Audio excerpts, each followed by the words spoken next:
Shalom Bapak Ibu Saudara, perkenalkan nama saya Sarah Juliana Kodongan dari kelompok 4. Sungguh kita bersyukur atas anugerah Tuhan yang telah diberikan kepada kita untuk menghayati masa-masa akan karya Kristus yang telah menderita demi menembus umat dari dosa. Oleh karena itu, untuk bersama-sama merenungkan firman Tuhan yang akan meneguhkan iman kita, mari kita membuka Alkitab dalam Kisah Para Rasul pasal yang kedua ayat 22 sampai 24 dan dilanjutkan dengan ayat 36 sampai 42. Kisah Para Rasul pasal yang kedua ayat 22 sampai 24 dan dilanjutkan dengan ayat 36 sampai 42. Hai orang-orang Israel, dengarkanlah perkataan ini.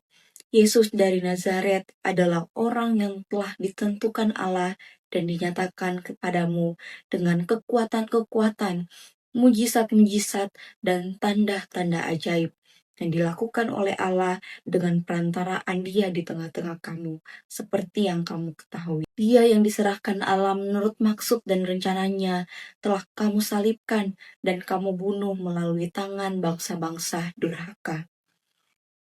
Namun Allah membangkitkan dia setelah melepaskan dia dari sengsara maut, karena tidak mungkin ia tetap berada dalam kuasa maut itu. Ayat 36. Jadi seluruh kaum Israel harus tahu dengan pasti bahwa Allah telah membuat Yesus yang kamu salibkan itu menjadi Tuhan dan Kristus. Ketika mereka mendengar hal itu, hati mereka tersayat. Lalu mereka bertanya kepada Petrus dan rasul-rasul yang lain, "Apa yang harus kami perbuat, saudara-saudara?" Jawab Petrus kepada mereka, "Bertobatlah dan hendaklah kamu masing-masing dibaptis dalam nama Yesus Kristus untuk pengampunan dosamu. Maka kamu akan menerima karunia, yaitu Roh Kudus. Sebab bagi kamulah janji itu, bagi anak-anakmu dan bagi semua orang yang masih jauh, sebanyak yang akan dipanggil oleh Tuhan Allah kita." Dengan banyak perkataan lain lagi ia bersaksi dan mendesak mereka, katanya, "Berilah dirimu diselamatkan dari generasi yang jahat ini." Orang-orang yang menerima perkataannya itu dibaptis, dan pada hari itu jumlah mereka bertambah kira-kira 3.000 jiwa. Mereka bertekun dalam pengajaran rasul-rasul, dalam persekutuan, dalam memecahkan roti, dan berdoa. Bapak Ibu Saudara, saya rasa kita semua di sini tidak asing dengan kalimat kita harus menerima realita. Dan sering kali yang terjadi realitanya tidak sesuai dengan harapan kita. Saya pikir realitas manusia yang sering kali dihadapi itu muncul karena keterbatasan atau kelemahan yang tidak bisa dihindari. Bapak Ibu Saudara, bagaimana jika realitas itu sesuatu yang tragis? Bukan karena kelemahan ataupun keterbatasan kita, melainkan karena pengorbanan yang harus ditanggung. Bapak Ibu Saudara, kenyataan semacam ini bukanlah sesuatu yang hanya cerita, tetapi itu benar-benar hadir di tengah kehidupan kita. Hal ini tergambar jelas dalam pengalaman seorang aktivis yang bernama Yunus Adri.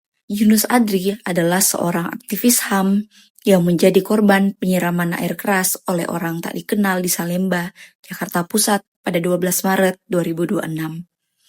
Akibat peristiwa tersebut, ia mengalami luka bakar 24% di wajah, dada, dan mata kanan, sehingga memicu kecaman luas atas teror terhadap para pembela HAM. Bapak Ibu Saudara, peristiwa ini mengingatkan kita bahwa seorang aktivis HAM dalam pengorbanannya untuk menyuarakan ketidakadilan seringkali harus menghadapi penderitaan. Namun di balik penderitaan itu tersimpan arti yang mulia. Dan peristiwa semacam ini terjadi pada Yesus Kristus. Ia rela menghadapi sebuah realitas karena pengorbanan yang begitu sakit, kelam, pedih, demi menebus dosa manusia. Tapi kalau direnungkan lebih dalam, Bapak Ibu Saudara, sesungguhnya realitas yang begitu kelam dan sangat pedih itu justru menjadi kemuliaan Allah yang dinyatakan melalui karya Yesus Kristus. Dan persis hal inilah yang diberitakan oleh Petrus dalam khotbahnya di hari Pentakosta. Petrus membuka khotbahnya dengan menjawab pertanyaan orang banyak tentang fenomena Pentakosta. Ia menjawab dengan menghubungkan nubuat Nabi Yoel, bahwa di hari-hari terakhir Allah mencurahkan rohnya ke atas semua manusia. Pencurahan Roh Kudus ini bukan hanya untuk nabi atau pemimpin rohani, melainkan untuk semua orang, laki-laki, perempuan, tua, muda, bahkan seorang hamba sekalipun.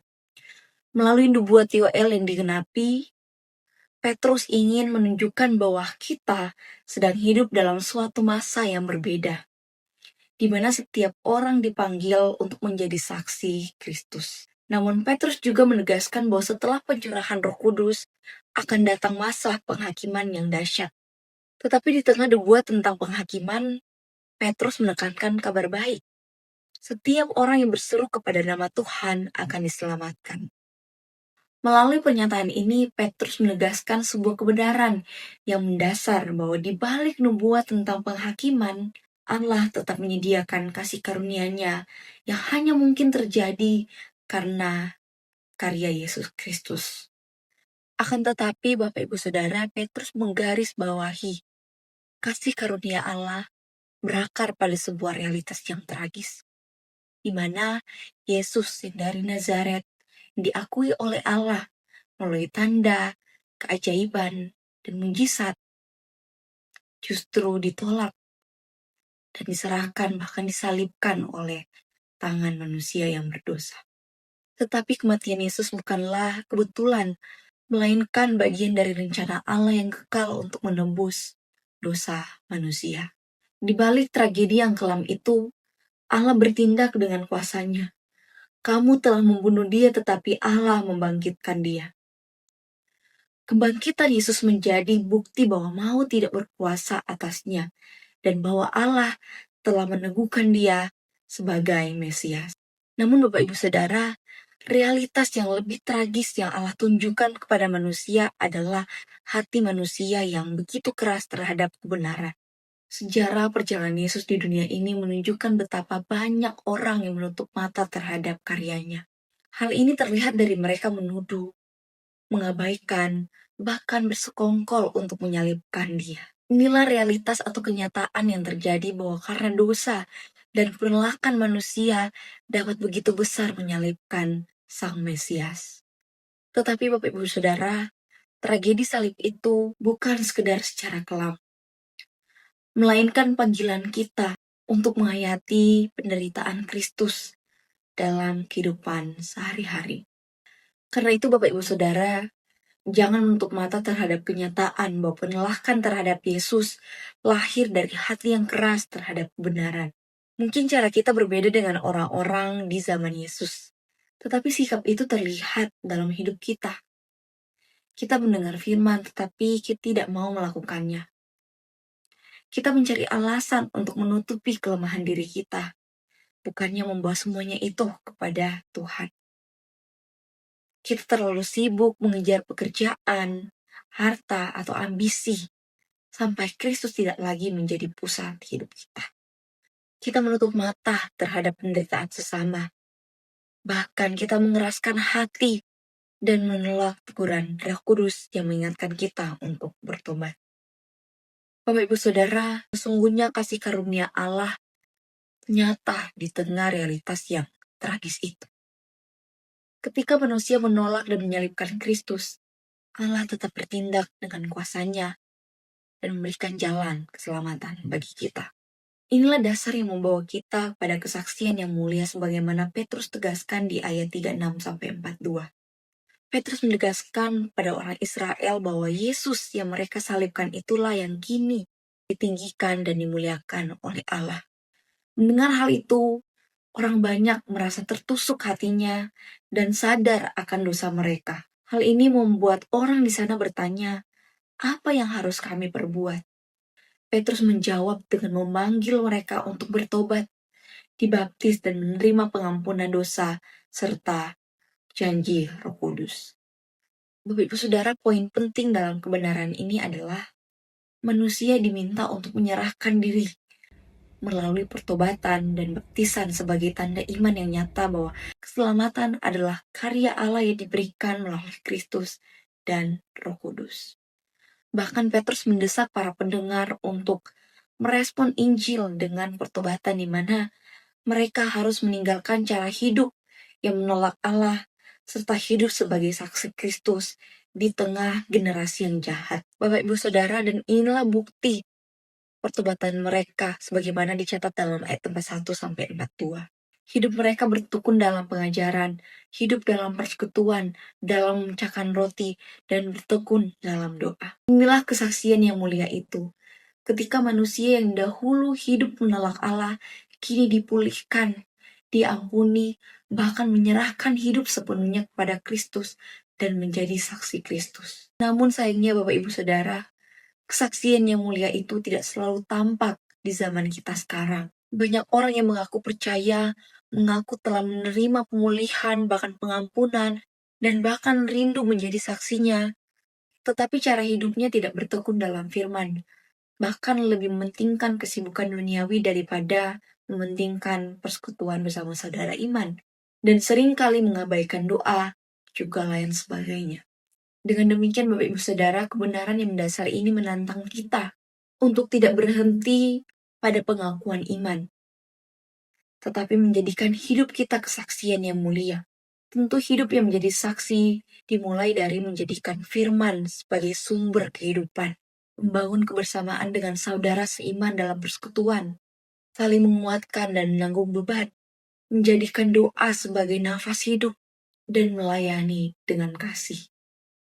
Bapak Ibu Saudara, firman Tuhan hari ini mengungkapkan sebuah realitas yang tragis, bahwa dosa dan penolakan kita terhadap Allah begitu besar menyalibkan Sang Mesias itu. Tetapi kabar baik yang Petrus sampaikan pada kita hari ini, setiap orang yang berseru kepada nama Tuhan akan diselamatkan. Bapak Ibu Saudara, kabar baik ini bukan hanya untuk didengar, melainkan dihidupi melalui pertobatan yang sejati. Pertobatan sejati berarti kita bertekun dalam firman, doa, dan juga persekutuan, sehingga kuasa kebangkitan Kristus terpancar melalui kehidupan kita. Inilah kesaksian yang mulia itu, dimulai dari pertobatan yang nyata, diwujudkan dalam iman yang hidup, dan ditunjukkan dengan keberanian untuk memuliakan Tuhan di tengah dunia yang gelap. Amin.